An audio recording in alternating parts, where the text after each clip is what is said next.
Bismillahirrahmanirrahim. Assalamualaikum warahmatullahi wabarakatuh. Innal hamdalillah nahmaduhu wa nasta'inuhu wa nastaghfiruh wa na'udzu billahi min shururi anfusina wa min sayyiati a'malina. May yahdihillahu fala mudilla lahu wa may yudlilhu fala hadiyalah.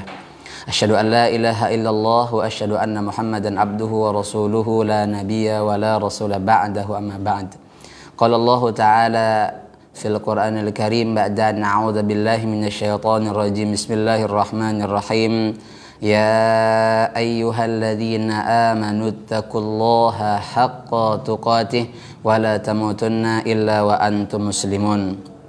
Wa qala ya ayyuhalladzina amanu kutiba alaikumus shiyam kama kutiba alal ladzina min qablikum la'allakum tattaqun. Sadaqallahul azim. Wa qala nabiyuna Muhammad sallallahu alaihi wasallam ittaqillaha haitsuma kunta wa atbi'is sayyi'atal hasanata tamhuha wa khaliqin nasa bi khuluqin hasanin. Wa qala man shama ramadhana imanan wa ihtisaban ghufira lahu ma taqaddama min dhanbihi. Wa qala man qama ramadhana imanan wa ihtisaban ghufira lahu ma taqaddama min dhanbihi.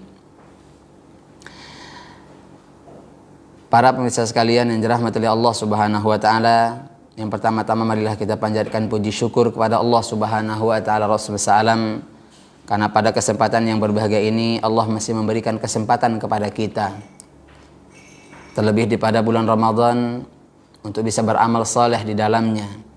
Karena setiap amalan yang kita lakukan pada bulan Ramadan akan dilipat gandakan oleh Allah Subhanahu wa taala. Kullu amali ibni Adam yudha'aful hasanah asra amsalihha ila sab'umi'ati dhifin. Kata Rasulullah sallallahu alaihi wasallam, setiap amalan anak Adam itu dilipat gandakan oleh Allah Subhanahu wa taala 10 sampai 700 kali lipat. Maka sayang sekali kalau kita lewatkan pada bulan Ramadan ini. Kita lewatkan kesempatan pada bulan Ramadan ini dengan kesia-siaan, sesuatu yang melalaikan, padahal di dalamnya ibadah yang kita lakukan akan dilipat gandakan oleh Allah Subhanahu wa taala 10, 100 sampai 700 kali lipat. Maka sayang sekali apabila kita tidak mampu memanfaatkan momen yang luar biasa ini, waktu yang sangat terbatas, waktu yang sangat istimewa, terbatas. Maka kita bersyukur kepada Allah Subhanahu wa taala kita masih diberikan kesempatan untuk bisa bertemu bulan-bulan Ramadan, dan kita berdoa kepada Allah agar kiranya kita di bulan Ramadan ini mampu memaksimalkan diri kita untuk beribadah kepada Allah Subhanahu wa taala. Salawat dan salam kepada baginda Muhammad Rasulullah sallallahu alaihi wasallam, kepada keluarga, tabi'in, tabi'ut tabi'in, serta orang-orang yang sikoh menapaki sunnah-sunnah beliau sampai hari kiamat kelak. Dan kita berdoa kepada Allah Subhanahu wa taala agar kiranya kita sebagai umatnya nanti di yaumul kiamah mendapatkan syafaat beliau di yaumul kiamah. Karena syafaat beliau merupakan salah satu keutamaan yang Allah berikan kepada Nabi kita Muhammad sallallahu alaihi wasallam yang tidak diberikan kepada umat Nabi yang lainnya, yaitu dapat memberikan syafaat kepada manusia yang kita kenal dengan syafaatul uzma. Beliau merupakan panutan yang paling agung, suri tauladan yang paling baik untuk kita contoh. Karena Allah sendiri yang merekomendasikan bahwasanya Nabi sallallahu alaihi wasallam adalah satu-satunya yang bisa kita jadikan sebagai panutan hidup di dunia ini. Allah sebutkan laqad kana lakum fi rasulillahi uswatun hasanah liman kana yarjullaha wal yawmal akhir wa dzakarallaha katsira. Dan bagaimana pula Allah SWT memuji Rasulullah sallallahu alaihi wasallam, memuji budi pekerti akhlak beliau, wa innaka la'ala khuluqin azim. Dan dua ayat ini menunjukkan kepada kita bahwasanya panutan yang paling layak untuk kita ikuti, yang paling layak kita idolakan, kita jadikan idola dalam diri kita, itulah baginda Muhammad Rasulullah sallallahu alaihi wasallam. Mudah-mudahan kita termasuk dari umat beliau yang akan mendapatkan syafaat beliau di yaumul qiyamah kala. Amin. Amin ya rabbal alamin. Para pemirsa sekalian yang dirahmati oleh Allah Subhanahu wa taala, alhamdulillah pada kesempatan yang berbahagia ini kita kembali lagi live dengan kajian demi kajian. Mudah-mudahan dengan ini wasilah bagi kita untuk bisa lebih meyakinkan diri bahwasanya ibadah ini memang butuh motivasi. Manusia itu punya sifat futur, lemah dalam beribadah, itu pasti. Makanya hal yang paling baik itu adalah menyampaikan perkataan yang baik, menyampaikan dakwah, sehingga ketika ada yang terkena dengan lisan kita, tersentuh hatinya lewat lisan kita, maka itu merupakan perkataan yang paling baik. Wa man ahsanu qawlan mimman da'a ila Allah wa amila shaliha wa qala innani minal muslimin. Para pemirsa sekalian rahmati Allah SWT, alhamdulillah pada kesempatan yang berbahagia ini, tepatnya pada 14 Ramadan, kita kembali bermajlis. Adapun tema kita pada kesempatan yang berbahagia ini adalah macam-macam wajah manusia kelak dibangkitkan di padang mahsyar. Kajian kita hari ini berkenaan tentang rukun iman kita. Rukun iman yang kelima, yaitu beriman kepada hari akhir. Beriman kepada yang gaib. Dan ini merupakan salah satu asas dari keimanan kita. Ketika kita tidak yakin akan adanya hari akhir, maka kita tidak dikatakan sebagai orang yang beriman. Karena asas dari seorang itu beriman ada 6. Iman kepada Allah, iman kepada kitabnya, iman kepada para malaikat, iman kepada nabi dan rasul, iman kepada hari akhir, kemudian iman kepada qada dan qadarnya Allah Subhanahu wa taala. Dan ini membutuhkan iman kita para jamaah. Iman. Ya. Karena logika kita tidak akan mampu untuk mencernanya, karena semuanya adalah hal gaib. Kita disuruh percaya kepada sesuatu yang belum pernah kita lihat. Cerita-cerita yang Allah Subhanahu wa taala gambarkan di dalam Al-Qur'an. Cerita-cerita yang Rasulullah sallallahu alaihi wasallam sampaikan lewat lisan hadisnya.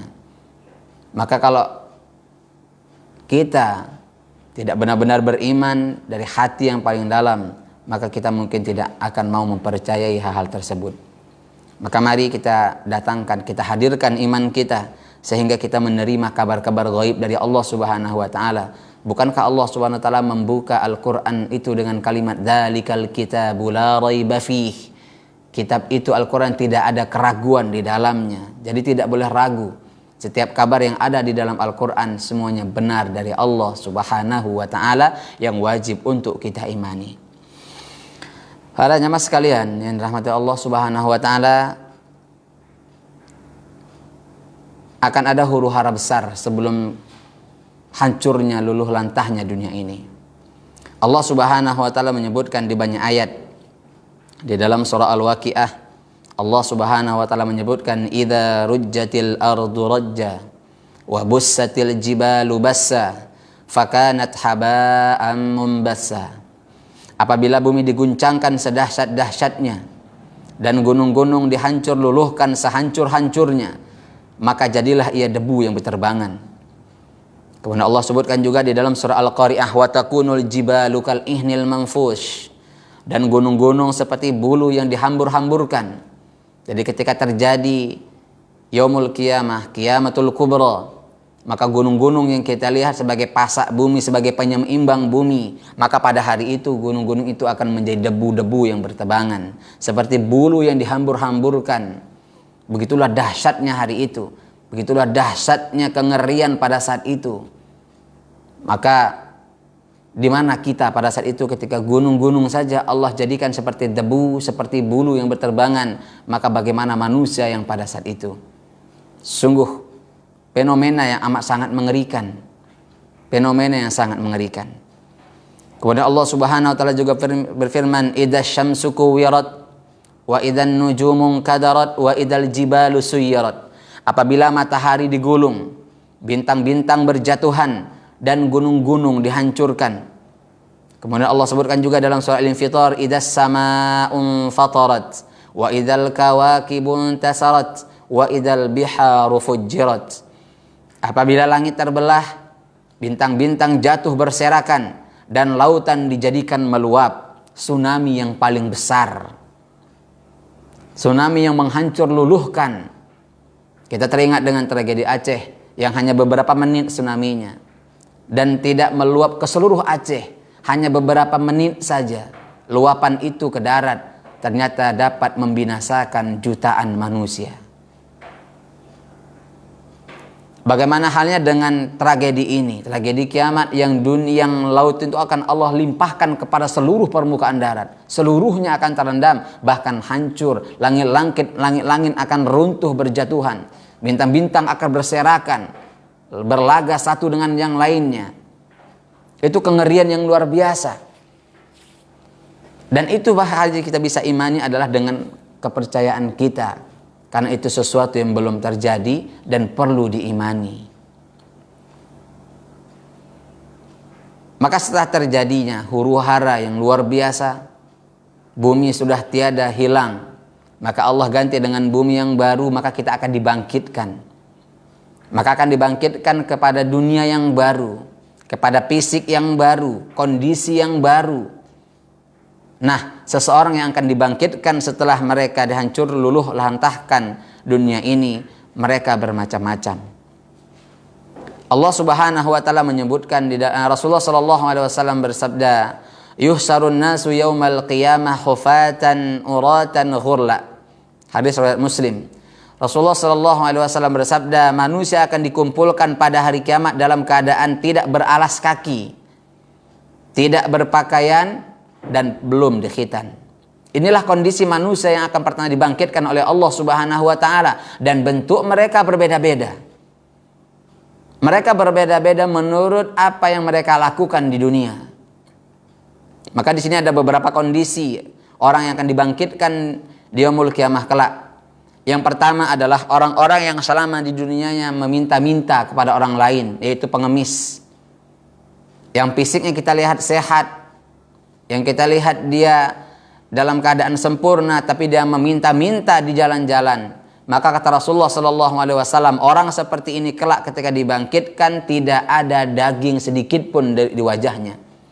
Rasulullah sallallahu alaihi wasallam menyebutkan, ma yazalur rajulu yas'alun nasu hatta ya'tiya yaumal qiyamah laisa fi wajhihi muz'atu lahmin.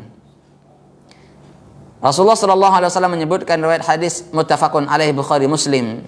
Seseorang yang selalu meminta-minta kepada orang lain, di hari kiamat ia akan menghadap Allah Subhanahu wa taala dalam keadaan tidak sekerat daging pun pada wajahnya.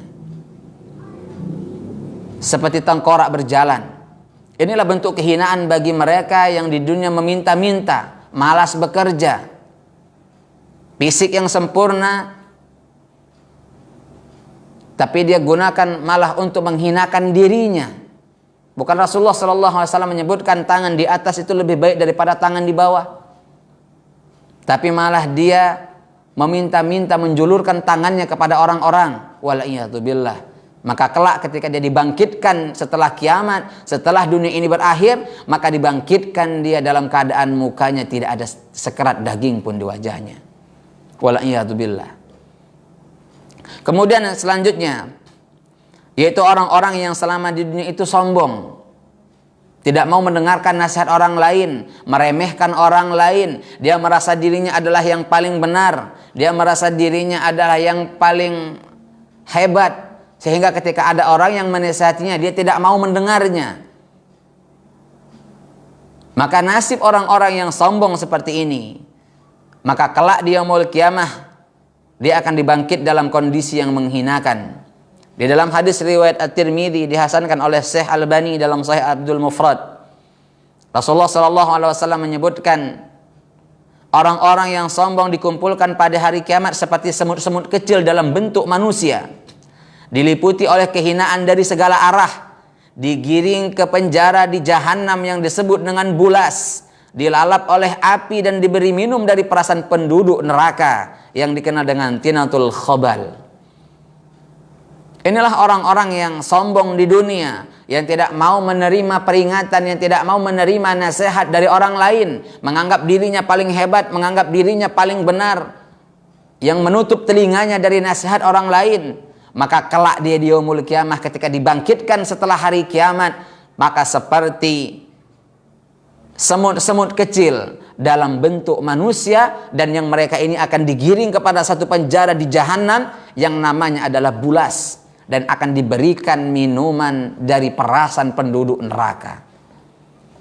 Wal'iyadzubillah. Maka hindari sifat sombong, angkuh. Maka kata Rasulullah SAW, pengertiannya sombong itu adalah batarul haq wa ghamtun nas. Meninggalkan kebenaran, padahal dia tahu itu sebuah kebenaran, tapi dia tinggalkan dan meremehkan manusia. Ini merupakan perbuatan yang menghinakan, malukan. Padahal kita tahu bahwa kesombongan itu adalah baju kebesarannya Allah Subhanahu wa taala. Tidak layak kita sebagai hamba untuk memakai baju kebesaran Allah Subhanahu wa taala. Maka balasan bagi mereka yang melakukan kesombongan itu akan Allah jadikan mereka seperti semut-semut yang berwajah manusia. Wal'iyadu billah. Kemudian kondisi orang yang ketiga, yaitu laki-laki yang selama di dunia berpoligami, memiliki lebih dari satu istri. Tapi dia lebih condong kepada istri yang satunya, tidak berbuat adil terhadap kedua istrinya, atau ketiga istrinya, atau keempat istrinya. Maka kelak di yaumul qiyamah, dia akan berjalan dalam keadaan miring karena ketidakadilan yang ia perbuat oleh istri-istrinya. Rasulullah SAW menyebutkan dalam hadis riwayat Abu Daud, Ibnu Majah, dan An-Nasa'i, dan hadis ini dihasankan oleh Imam Syekh Albani rahimahullahu ta'ala. Beliau sebutkan di dalam kitab sahihnya, Rasulullah SAW menyebutkan, man kanat lahum ra'atan famala ila ihdahuma jaa yaumal qiyamah wa shiqquhu ma'il. Kata Rasulullah SAW, siapa saja yang memiliki dua orang istri, lalu ia cenderung kepada salah seorang di antara keduanya, maka ia datang pada hari kiamat dalam keadaan badannya miring. Sangat mengerikan para jamaah. Makanya Allah Subhanahu wa taala menyebutkan, fankihu ma tabalakum minan nisa'i masna wa sulasa wa ruba' fa in khiftum alla ta'dilu fawahidatan. Allah Subhanahu wa taala sebutkan bahwasanya kita diperbolehkan untuk menikahi lebih dari satu, bahkan anjuran di dalam Al-Qur'an pertama adalah dua. Fankihu, maka nikahilah oleh kalian, ma tabalakum minan nisa'i masna wa sulasa wa ruba'. Yaitu boleh 2, 3, dan 4. Tapi kata Allah Subhanahu wa taala, fa in khiftum alla ta'dilu, tapi ketika kalian takut tidak mampu berbuat adil kelak terhadap istri-istri kalian, tidak mampu untuk berlaku adil kepada mereka yang 4 ini, fawahidatan, maka cukup 1 saja. Karena balasan bagi mereka yang memiliki lebih dari satu istri, kemudian lebih cenderung kepada salah seorang di antara keduanya, maka balasan bagi mereka di yaumul qiyamah, jalannya akan miring. Ya.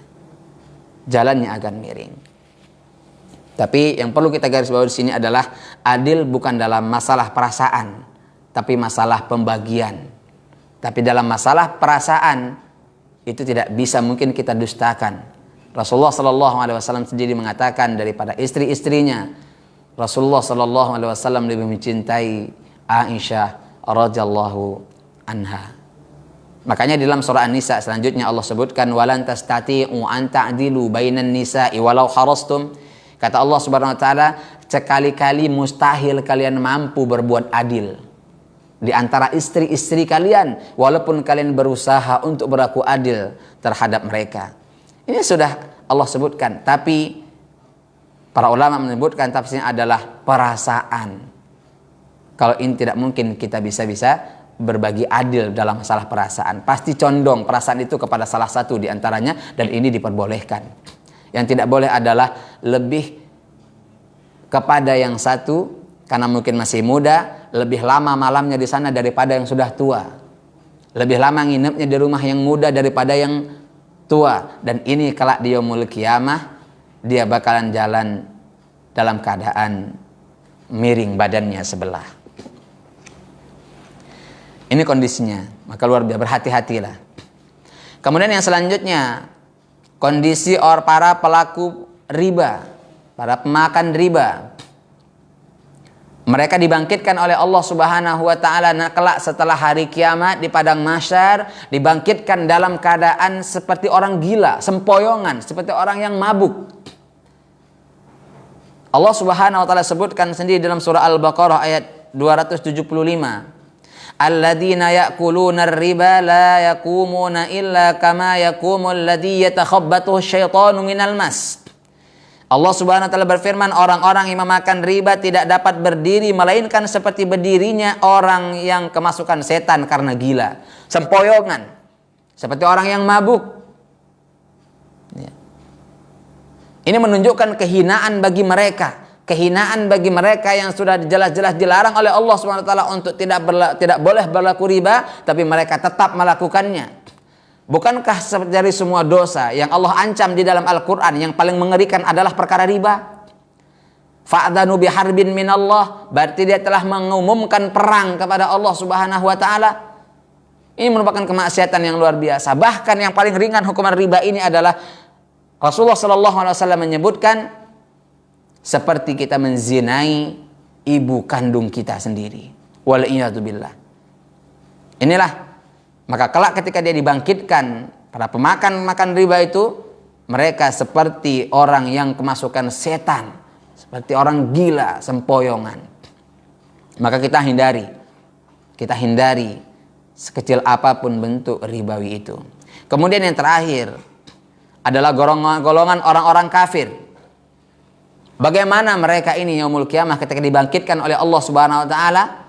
Maka orang-orang yang kafir kepada Allah dan Rasulnya, yang ingkar kepada Allah dan Rasulnya, tidak yakin akan adanya Allah, tidak mau beriman kepada Allah Subhanahu wa taala, maka mereka dibangkitkan dalam keadaan jalan dengan wajah-wajah mereka. Kita mungkin bertanya, apa bisa dia berjalan dengan wajah mereka? Sebagaimana dulu juga pernah Rasulullah SAW oleh para sahabat, ya Rasulullah, bagaimana mereka berjalan dengan wajah-wajah mereka?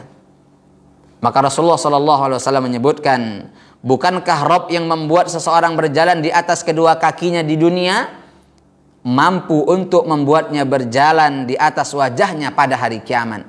Hadis riwayat Bukhari Muslim. Ini menunjukkan adalah kehinaan bagi mereka dan maha kuasanya Allah Subhanahu wa taala terhadap segala sesuatu. Kalau kita bayangkan secara logika, tidak mungkin bisa berjalan dengan wajahnya. Tapi Allah Subhanahu wa taala maha kuasa, mampu untuk melakukan apapun yang Allah Subhanahu wa taala kehendaki. Bahkan ketika Allah ingin orang kafir itu berjalan dengan wajah-wajah mereka, ini menunjukkan kehinaan bagi mereka di yaumul kiamah karena perbuatan atas kekafiran yang mereka lakukan selama hidup di dunia. Inilah kondisi orang-orang yang pelaku maksiat yang ketika mereka nanti dibangkitkan oleh Allah Subhanahu wa taala bermacam-macam. Adapun mereka yang beriman kepada Allah Subhanahu wa taala, yang di dunianya mengikuti aturan Allah Subhanahu wa taala, mengikuti Rasulullah sallallahu alaihi wasallam, maka mereka akan ditempatkan di tempat yang mulia. Mereka akan mendapatkan naungan. Yang kita tahu ada 7 golongan yang akan mendapat naungan Allah Subhanahu wa taala dan kelak di yaumul qiyamah. Yang kita tahu bahwasanya padang mahsyar itu jarak antara kita dan matahari itu 1 mil. Seorang sahabat yang merawikan ini, Sulaim bin Amir, mengatakan, aku tidak tahu apakah mil yang dimaksudkan Rasulullah sallallahu alaihi wasallam ini adalah mil ukuran jarak, berarti sekitar 2 kilo sekian, atau mil, kata beliau, atau mil yang digunakan untuk bercela. Karena yang digunakan untuk bercela itu pun namanya mil. Makanya sebagian di masyarakat terkenal bahwasanya nanti di padang mahsyar matahari itu jaraknya 1 jengkal jaraknya dengan kita. Tapi yang jelas jaraknya sangat dekat dengan kita di padang mahsyar. Makanya Rasulullah menyebutkan nanti di padang mahsyar keringat seseorang itu ada yang semata kakinya, ada yang sebetisnya, ada yang sedengkulnya, ada yang sepinggangnya. Bahkan kata Rasulullah ada yang tenggelam dengan air keringatnya. Kenapa? Karena kondisi matahari pada saat itu sangat dekat dengan kita. Tapi mereka yang beriman kepada Allah, yang mengikuti aturan main Allah Subhanahu wa taala dan Rasulnya di dunia, maka mereka akan mendapatkan naungan oleh Allah Subhanahu wa taala. Mereka akan dihisab dengan hisab yasira, akan diselamatkan dari hisab tersebut dan akan dimasukkan ke dalam surganya Allah Subhanahu wa taala. Kita berdoa kepada Allah Subhanahu wa taala agar kiranya kita termasuk yang dibangkitkan oleh Allah Subhanahu wa taala di padang mahsyar dalam keadaan yang baik, mendapatkan naungan dari Allah Subhanahu wa taala. Alih-alih kita berdoa kepada Allah Subhanahu wa taala, semoga kita bisa langsung menuju surganya Allah Subhanahu wa taala tanpa ada hisab. Mudah-mudahan Dan kajian ini kita bisa menjadi motivasi bagi diri pribadi, saya khususnya, dan kepada kita kaum muslimin secara umumnya, agar kita semakin fokus, agar kita semakin memaksimalkan diri untuk beribadah kepada Allah Subhanahu wa taala. Tinggalkan segala bentuk kelalaian yang di dunia. Mari kita maksimalkan diri kita untuk benar-benar totalitas dalam beribadah, terlebih pada bulan Ramadan yang telah Allah mudahkan kita untuk beribadah secara totalitas. Wal afu minkum. Subhanakallahumma wa bihamdika asyhadu an la ilaha illa anta nastaghfiruka wa atubu ilaik. Assalamualaikum warahmatullahi wabarakatuh.